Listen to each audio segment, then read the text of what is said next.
Hi guys, Suzanne Rath here, Practice Principal of Wellness Embodied in Cairns, and this is a little follow-on video from our Wellness Wednesdays event of last night when we spoke about freeing yourself from yourself and specifically managing overwhelm, stress, anxiety and a lot of the problems that we tend to have in daily life. One of the tools which I have in addition to physiotherapy for managing pain and dysfunction and stress and anxiety and all of that kind of lovely stuff is craniosacral therapy.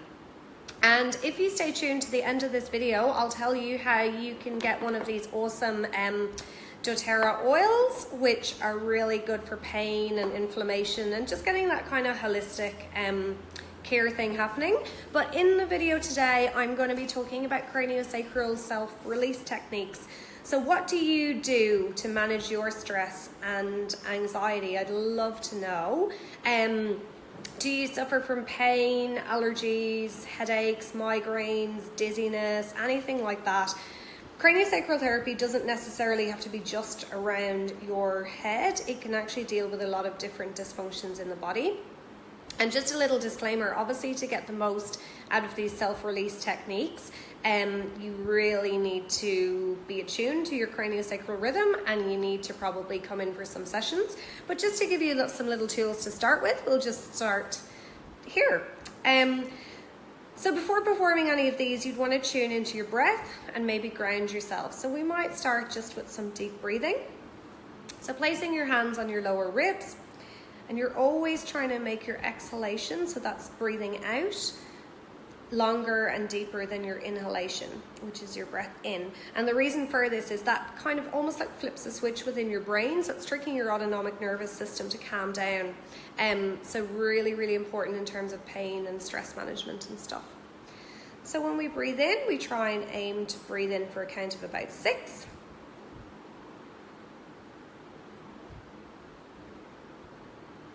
And breathing out for a count of about 8.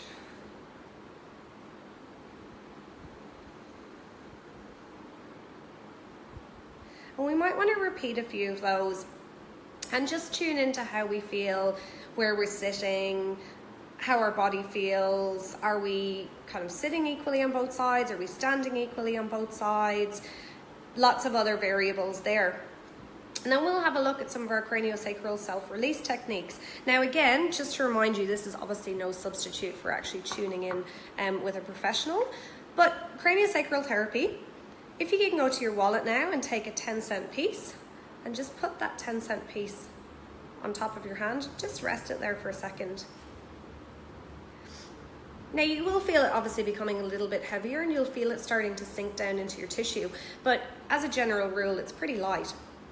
So the pressure that you want to exert when you do these self-release techniques is less than the pressure of that 10-cent piece sitting on your hand. Okay. So craniosacral works a lot on the bones of the cranium as well as other parts of your system. Now, if you pop onto Google, and I'll post some stuff in the comments here below, you will see that the cranium is actually made up of lots of different bones. So let's come onto our frontal bone first. So we're just going to rest just a couple of fingers here. And when you place your fingers on, just actually even draw them slightly off again.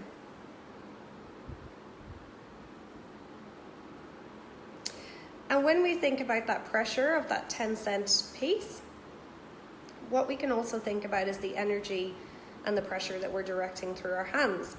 So try and imagine that your hands are fans and that you're turning the fans on. So you're directing the energy or the fans towards your forehead or your frontal bone. And you're just directing that. And just see how that feels on your forehead. And then try and imagine you've switched the fans off, so there's no energy or flow or heat or anything either coming to your forehead or away from your forehead. So that's fans off. And then try and imagine you reversing the fans, so you're drawing and sucking the air or energy or heat or whatever you're feeling back away from your forehead. And that's your fans reversed. So basically, trying that again, just fans on tuning into your body. Make sure you're not pressing hard against your forehead. Remember that 10-cent piece. Fans off and fans reversed. And you're choosing the energy or the pressure that best allows your fingers to adhere to your skin. So basically, if you're kind of letting the tissue draw you in, you'll feel that your fingers get drawn in. And then what we're trying to do is we're trying to decompress the frontal bones. You're almost just imagining that you're drawing the forehead away. So you're just coming, actually not moving your hands, but you're just allowing your system just to draw the forehead away. And pay attention to how that feels, because you'll notice some shifts in other bones of your system and things too. The next bone we'll look at will be our temporal bones. So our temporal bones sit kind of around here. So when we think about headaches, we actually think about up here, but we're probably getting a little bit more even up onto our parietal, or well, a little bit more in our frontal and a little bit far forwards there for the temporal bones. But if we come back just to kind of even behind our ears. Now, really difficult for you if you're not knowledgeable to tune into the rhythm and the motion of bones here, but what we do as part of a treatment is we see how those temporal bones are moving, how they're shifting, and just assess what we need to move. But a really simple technique to release them is the ear pull. So you can take your hands just onto the outsides of your ears and just let them sit on your ears. So again, remembering that 10-cent piece, just a tiny, tiny bit of pressure, and just letting them sit on the outside of your ears. And then the direction of pull, where we're just trying to imagine the pull, we're not actually pulling, we're just gently drawing outwards, is just out and back. So we're just fanning back like so.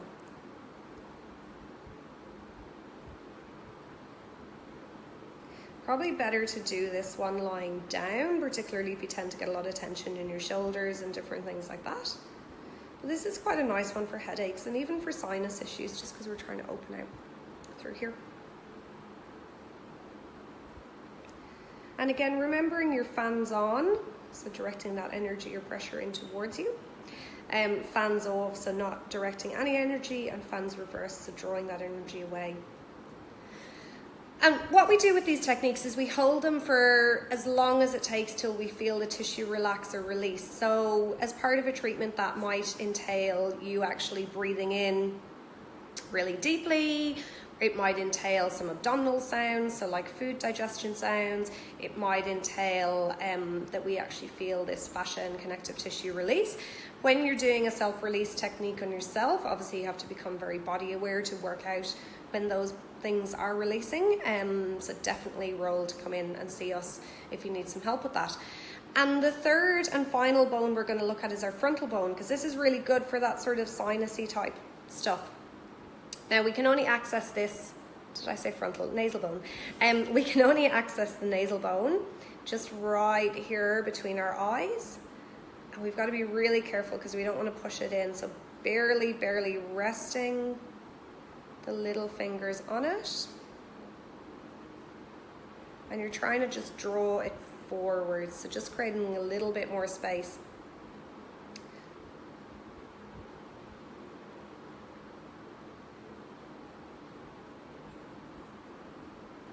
And holding that till you feel a little bit of a difference. So that's the frontal bones, the temporal bone, and the nasal bone that we looked at. Obviously there's lots of other things that we look at over the course of an hour-long treatment. And now to get on to the Doterra oils. So here I have vetiver, lemongrass, bergamot, and black pepper oil. Now, depending on your skin type, most people can mix these with a carrier oil and put them directly onto their skin. They might want to put them onto the soles of their feet. They might want to put them onto a particularly inflamed or sore area, just being careful not to expose that area to the sun. They might also want to burn them. All four of these oils have certain anti-inflammatory and certain pain relief properties to them, and that's why I am offering anybody who books a craniosacral therapy and mentions this video or this offer the chance to get one of any of those oils. So I would love you to share this video, comment below any questions that you may have on craniosacral therapy, anything that you personally do to relax, and I'll see you all soon. Thanks guys.